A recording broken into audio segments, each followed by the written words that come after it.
حافظ آباد صوبائی وزیر برائے پراسیکیوشن چودھری ظہیر الدین نے کہا کہ حکومت کا کلین اینڈ گرین پروگرام ملک سے آلودگی کے خاتمہ اور سرسبز پاکستان کا سنگ میل ثابت ہوگا۔ آلودگی سے پاک ماحول کو انسان دوست بنانے کے لیے جہاں زیادہ سے زیادہ شجر کاری ضروری ہے، اس کے ساتھ ساتھ صفائی ستھرائی بھی اتنی ہی اہمیت کی حامل ہے۔ وزیر اعظم پاکستان عمران خان اور وزیر اعلیٰ پنجاب عثمان بزدار کی خصوصی ہدایت پر شروع کیے جانے والا کلین اینڈ گرین پروگرام آنے والی نسلوں کے روشن اور خوشحال مستقبل کا ضامن ہوگا۔ انہوں نے ان خیالات کا حافظ آباد میں شجر کاری اور ہفتہ صفائی مہم کے سلسلہ میں منعقد اجلاس کی صدارت کرتے ہوئے کہا۔ ڈپٹی کمشنر حافظ آباد Naveed Shad Mirza, additional deputy commissioner Amna Rafiq, assistant commissioner Zulqarnain, D S P Saddar Khalid Mahmood, P T I رہنما سکندر نواز بھٹی، ریسکیو 1122، محکمہ میونسپل کمیٹی، محکمہ تعلیم، محکمہ جنگلات اور دیگر محکموں کے افسران نے شرکت کی۔ وزیر اعظم اور وزیر اعلیٰ کے ویژن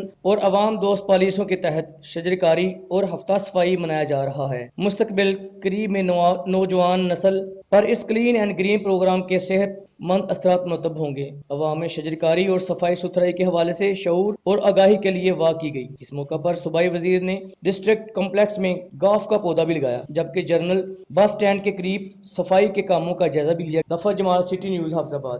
ہم لاتے ہیں ٹاپ نیوز، آپ کے فیورٹ ٹاک شوز اور انلمیٹڈ انٹرٹینمنٹ صرف یوٹیوب پر۔ اگر آپ نے ابھی تک ہمارا چینل سبسکرائب نہیں کیا تو ابھی سبسکرائب کریں اور بیل آئیکن کو کلک کر کے ہماری لیٹسٹ ویڈیوز کے بارے میں اپڈیٹ جانیں۔